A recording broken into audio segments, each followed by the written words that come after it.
more than 37 minutes before Flight 77 crashes into the Pentagon. However, they did not return until after 9:55 a.m. Andrews Air Force Base had no armed fighters on alert and ready to take off on the morning of 9/11. Everybody has the day off. Number 7. World Trade Center Building 7. Watch the video of its collapse. Number 8. Flight 93 is the 4th plane to crash on 9/11 at 10:03 a.m. Vice President Cheney only gives shoot-down orders at 10:10 to 10:20 a.m., and this is not communicated to NORAD until 28 minutes after Flight 93 has crashed. Fueling further suspicion on this front is the fact that 3 months before the attacks of 9/11, Dick Cheney usurped control of NORAD, and therefore he, and no one else on planet Earth, had the power to call for military sorties on the hijacked airliners on 9/11. He did not exercise that power. 3 months after 9/11, he relinquished command of NORAD and returned it to military operation. Scores of mainstream news outlets reported that the FBI conducted an investigation of at least 5 of the 9/11 hijackers being trained at military flight schools. Those investigations are now sealed and need to be declassified. Number 10. In 2004, New York firefighters Mike Baloney and Nicholas DeMasi went public to say that they had found the black boxes at the World Trade Center, but were told to keep their mouths shut by FBI agents. Nicholas DeMasi said that he escorted federal agents on all-terrain vehicles in October 2001 and helped them locate the devices, a story backed up by rescue volunteer Mike Baloney.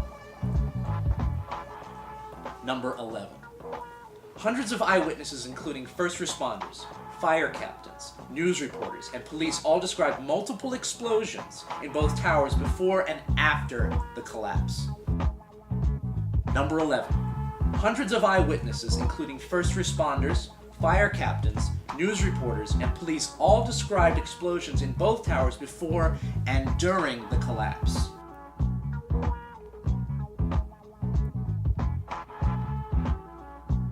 "17 firefighters and 22 survivors were not called when the investigation took place." Number 12. An astounding video uncovered from the archives shows BBC News correspondent Jane Stanley reporting on the collapse of World Trade Center Building Number 7, over 20 minutes before it fell at 5:20 on the afternoon of 9/11. Tapes from earlier BBC broadcasts show news anchors discussing the collapse of World Trade Center 7 a full 26 minutes in advance. Ring ring, someone pick up the telephone. Working here today. Everyone's incompetent. Did the buildings fall or not? But what time is it?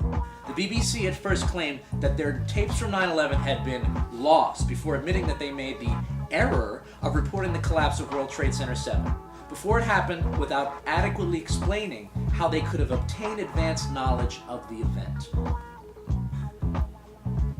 Number 13.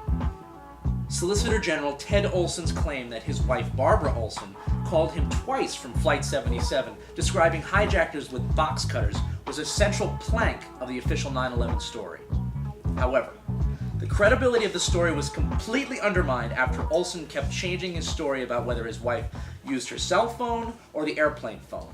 The technology to enable cell phone calls from high-altitude airline flights was not created until 2004. American Airlines confirmed that Flight 77 was a Boeing 757 and that the plane did not have the airplane phones. According to the FBI, Barbara Olson attempted to call her husband only once, and the call failed to connect. Therefore, Olson must have been lying when he claimed he had spoken to his wife from Flight 77. Number 14. The size of a Boeing 757 is approximately 125 feet in width, and yet images of the impact zone at the Pentagon, supposedly caused by the crash, merely show a hole of no more than 16 feet in diameter. The engines of the 757 would have punctured a hole bigger than this, never mind the whole plane. Images before the partial collapse of the impact zone show little real impact damage and sparse debris fields, completely inconsistent with the crash of a large jetliner, especially when contrasted with other images showing airplane crashes into buildings. Number 15. What is the meaning behind the following quote attributed to Dick Cheney, which came to light during the 9/11 Commission hearings?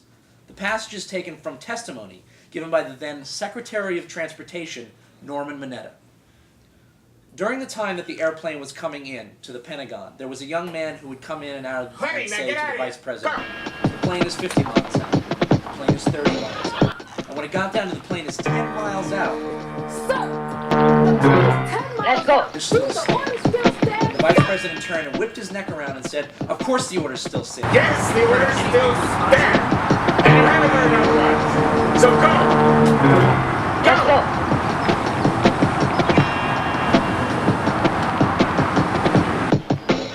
As the plane was not shot down, in addition to the fact that the armed fighter jets were nowhere near the plane and the Pentagon defensive system was not activated, are we to take it that the orders were to let the plane find its target?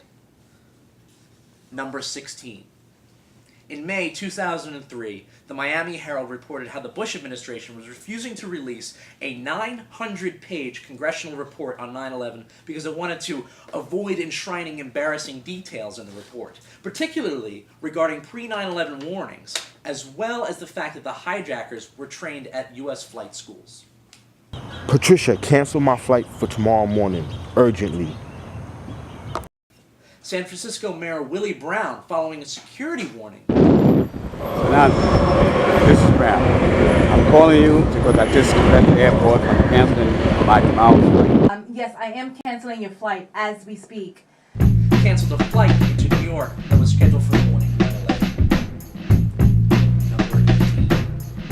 The technology to enable cell phone calls from high-altitude airline flights was not created until 2004, and even by that point, it was only in a trial phase. Calls from the cell phones, which formed an integral part of the official government version of events, were technologically impossible at that time. Number 19. On April 29, 2004, President Bush and Vice President Sheen would only meet with the Commission under specific clandestine circumstances. They insisted on testifying together and not under oath. They also demanded that their testimony be treated as a matter of state secret. To date, nothing they spoke of that day exists in public domain. And finally, Mr. President, number 20. A few days after the attack, several newspapers as well as the FBI reported that a paper passport had been found in the ruins of the World Trade Center. In August 2004, CNN reported that the 9/11 hijacker Ziad Jarrah's visa was found in the remains of Flight 93, which went down in Shanksville, Pennsylvania. Passports for sale! Passports for sale! Passports! Cheap! At least a third of the World Trade Center victims' bodies were vaporized, and many of the victims of the Pentagon incident were burned beyond recognition. And yet visas and paper passports would... Yeah, passports! You want passports, brother? Yes. You know, okay, you know. which identify the perpetrators and back up the official version of events, miraculously survive explosions and fires that were told melted steel buildings.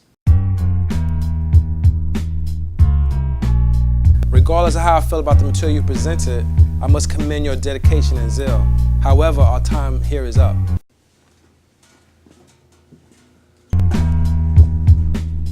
Make sure you're on the right side of history. I am on the right side of history. Thank you, Charlie. My people and I will get back to you. I'll keep in touch. Wait! Mr. President, you shortchanged me. You owe me a nickel? Reopen the 9/11 Commission.